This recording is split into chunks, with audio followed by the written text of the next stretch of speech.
When everything falls apart, it doesn't come crashing down all at once. It's the little things, the quiet signs that slowly chip away at you. That night, I waited for Samantha to come home.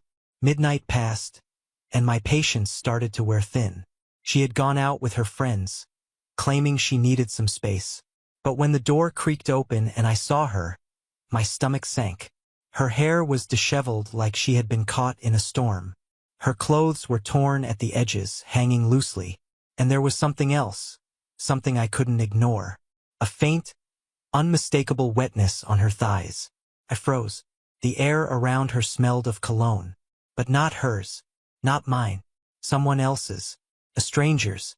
I helped her into bed after cleaning her up. "What happened, Sam?" I asked, trying to sound calm, trying to convince myself there was an explanation. But her eyes, glassy, unfocused, refused to meet mine. She mumbled through the haze of alcohol, her words making my chest tighten. It didn't mean anything, just once. "I'm sorry." Her words hit me harder than anything I had ever felt. Sorry? For what? I wanted to yell, to demand answers, but I couldn't. Not then. Not while she was like this. I swallowed the lump in my throat, tucked her in, and walked out of the room. My heart wanted to hope, but my gut whispered the truth. Something had happened. Something I wasn't sure I could forgive. The next morning, when the alcohol had worn off, I was determined to get my answers. And I had a feeling I wasn't ready for the truth. The morning after is when reality sets in. Samantha woke up groaning, clutching her head as if it might split open. I could hear her moving around the room, probably trying to piece together the fragments of the night before. Meanwhile, I was already in the kitchen, sitting in silence, staring at the undeniable evidence. I hadn't slept. My mind wouldn't stop replaying her slurred words, the smell of cologne, the things I'd seen. I needed answers. But more than that, I needed the truth. She walked in, still wearing the wrinkled clothes from the night before. Her eyes were red and tired. She looked at me, confused, until she saw the photos on the table. There they were. Proof I couldn't deny. A close-up of the stains on her dress. A faint but visible handprint near her waist. I had taken those photos the night before. I wasn't trying to be cruel. I just needed to document what I couldn't yet process. "Do you even remember what you did last night?" I asked, my voice trembling. Not from anger, from the ache deep in my chest. Her face fell and I saw it. The panic, the guilt, the realization. She didn't need to ask what I was talking about. She already knew. Samantha broke down right there in the kitchen, her shoulders shaking as tears streamed down her face. "I'm sorry," she choked out. "I didn't mean for it to happen.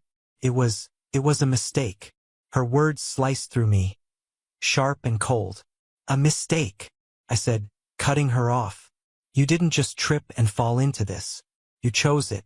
You walked into that bar, got drunk, and let another man sleep with you." She tried to explain, tried to justify her actions with the state she was in. But I wasn't buying it. Her tears didn't move me anymore. They felt hollow, just like the excuses she was making. That was when it hit me. She wasn't just apologizing to me. She was trying to make herself feel better. And that was what hurt the most. She didn't fully understand the damage she had done. To us, to our marriage. I couldn't listen anymore. I stood up, looked her in the eyes and said, "I need some air." Then I walked out, leaving her alone with the wreckage she created. You can't just let something like this go. Not when your trust has been shattered. Not when every part of you is screaming for the truth. I tried. God knows I tried to push it out of my mind. But the questions kept eating away at me. Who was he? Why her? And most of all, how long had this been going on? Samantha's drunken confession had been vague and scattered. But there was enough for me to piece things together. A name. Adam. That was all I needed to start digging. It didn't take long to find him. With social media, connecting the dots is easy when you're determined. Adam was exactly the kind of man you'd picture. Polished, successful, oozing charm, the type who could talk his way into or out of anything. But what struck me harder was something worse. Samantha followed him, and he followed her back. This wasn't some random, nameless stranger. They knew each other. One detail caught me completely off guard. Adam was married. Not just married. He had children. His social media was filled with pictures of a seemingly perfect family. Vacation snapshots, birthday celebrations, cozy Sunday mornings at home, all proudly displayed on his Instagram. He looked like a man who had it all. But then again, so had I. And look where that had gotten me. The deeper I looked, the more the puzzle pieces began to fit. I needed to know how far this connection went. Samantha's phone became my next target. She didn't realize I was watching, but I had to uncover the full story. Late at night while she slept, I unlocked it. That's when I found the messages. They were short, casual, but damning. Adam knew she'd be at the bar that night. Their conversation was light, just enough to set the scene. He showed up because he knew she would be there. This wasn't a random encounter. It was orchestrated. My hands trembled as I read their exchanges. The texts weren't lengthy, but they didn't need to be. The evidence was clear. This wasn't a spur-of-the-moment lapse in judgment. It was deliberate. Perhaps they hadn't spelled everything out explicitly, but it was enough to see they both knew exactly what they were doing. That night, I made a decision. Adam's wife deserved to know the truth about the man she had married. She needed to see what kind of person he truly was. And after I dealt with him, I would turn my focus back to Samantha. The divorce papers were already in the works, but I needed closure before I could fully walk away. I had a name. I had the evidence. And now, I had a plan. This wasn't about revenge. It was about justice. If my marriage was crumbling, his wouldn't be left unscathed. I wrestle with the decision of whether or not to contact his wife Charlotte. Some might argue it wasn't my place, but I didn't see it that way. She had a right to know just as I did. So I reached out carefully. I crafted a message explaining that I needed to discuss something important with her. She responded the same day, and we agreed to meet at a small, quiet cafe downtown. A neutral space where emotions wouldn't spiral out of control. Charlotte was already there when I arrived, sitting at a small table. Her appearance was understated, dark hair tied neatly into a ponytail, a simple outfit, and an air of nervousness. She looked confused, maybe a little apprehensive, but she greeted me politely, offering a faint smile as I introduced myself. Her eyes lit up when she mentioned Adam, and I could see the love she had for him. That made what I was about to do even harder. I didn't soften the blow when I spoke to her. "Your husband had an affair with my wife," I said plainly. The polite smile on her face disappeared instantly, replaced by disbelief. Her hands trembled slightly as she lowered her coffee cup to the table. For a moment, she didn't respond, just stared at me as though the words I'd spoken couldn't possibly be real. I reached into my bag and pulled out the evidence I had gathered, screenshots of their text exchanges, time-stamped photos from that night, and even a secret recording where my wife confessed his name. I gave her a moment to absorb each piece. As she picked up the photos and listened to the recording, her complexion turned pale. Tears filled her eyes, but she didn't let them fall. Not yet. She sat frozen, her lips quivering as she struggled to process it all. When she finally spoke, her voice was shaky but resolute. "Thank you for telling me." I nodded, standing to leave. There was nothing more to say. As I exited the coffee shop, a storm of emotions swirled within me. Anger, relief, and even guilt. What happened between Adam and Charlotte after this was no longer my concern. My priority was reclaiming control of my life, which meant severing ties with Samantha and the life we once shared. Back at home, everything felt different. The house no longer felt like home, and Samantha was a shadow of herself. Guilt weighed heavily on her. I could see it in her eyes, in the way she carried herself. She tried desperately to fix the damage she had done. First, there were tears. She cried every day, pleaded with me to listen, to let her explain, to give her another chance. "I'll do anything," she said. "Counseling, therapy, whatever it takes." But every time I looked at her, all I could see was the betrayal. She started leaving notes.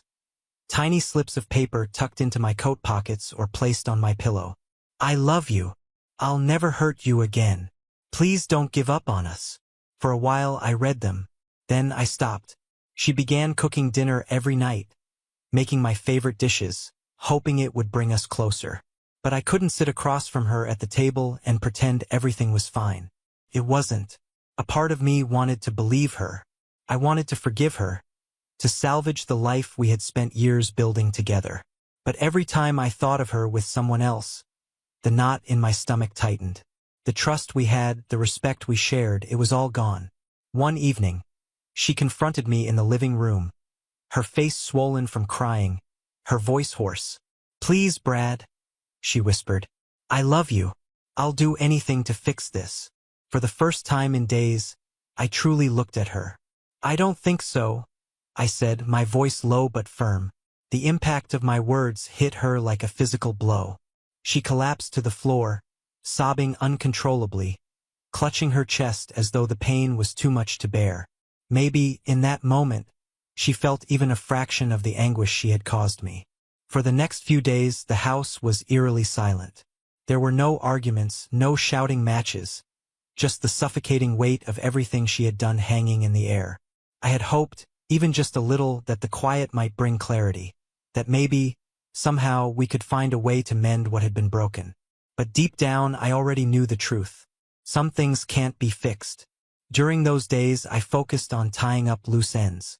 I reviewed our financial accounts, sorted through important documents, and prepared for what was inevitable. I reflected on every moment we had shared, the highs, the lows, and questioned if it was enough to hold on. That morning, I walked into the living room where Samantha was sitting, her eyes fixed on the floor as if the answers she desperately sought might appear there. When she noticed me, her tear-swollen eyes met mine, her face etched with exhaustion and desperation. I held the divorce papers in my hand, hesitating briefly. It wasn't because I doubted my decision, but because I knew this would mark the true end of everything. "You made your choice that night," I said, my tone steady and resolute. "This is mine." I placed the papers on the coffee table in front of her. The weight of my words hit her visibly. Her entire body went rigid, and her trembling hands reached for the papers. "Brad, no, please," she whispered, her voice breaking. "We can fix this. I'll do whatever it takes." She dropped to her knees, clutching my hand, sobbing so hard it seemed she might choke on her own grief. "Don't do this," she begged. "Please don't throw us away." But the reality was, she had already thrown it away. In one selfish act, she had shattered the foundation of trust we'd spent years building. And without trust, what was left? I gently pulled my hand free, though my resolve didn't waver. "I can't," I replied, shaking my head slowly. "I've tried, Sam. I've thought about it every possible way. But I can't see you the same way anymore. I can't see us the same." My voice didn't rise, it didn't need to. The finality in my words spoke volumes. I turned and walked out of the room, leaving her crumpled on the floor, her sobs echoing behind me. A strange mix of emotions settled over me as I left. Grief, certainly, but also a sense of relief. For the first time in days, I felt like I could breathe again. It wasn't the ending I had hoped for, but it was the one I needed. Some decisions leave scars too deep to heal, and hers was one of them. It's strange how the conclusion of something that once meant the world can feel so empty. Yet that was my reality. I left that marriage a free man, though freedom wasn't what I had imagined. For weeks, I couldn't even set foot in our bedroom. The scent of her lingered there, tied to memories I didn't want to relive. I slept on the couch instead. But gradually, things began to shift. I stopped focusing on the empty spaces she once occupied and started envisioning new possibilities. I replaced the furniture, rearranged the living room, and even painted the walls a fresh color. It was my way of reclaiming the space, of saying, "This is mine now." I wasn't just rebuilding the house. I was rebuilding myself. The cracks she left behind didn't disappear, and the scars remained, but they started to ache less over time. In their place, I found something I hadn't felt in years: peace. As for Samantha, I don't know where life took her. Once the papers were signed, we stopped communicating. I heard bits and pieces, how she struggled to move on, how life wasn't easy for her. People like to say that time heals all wounds, but I don't believe that. Time doesn't erase pain. It simply teaches you how to live with it, how to grow around it. For me, that meant learning to embrace solitude. I'd rather spend my days in quiet contentment than in a marriage overshadowed by betrayal.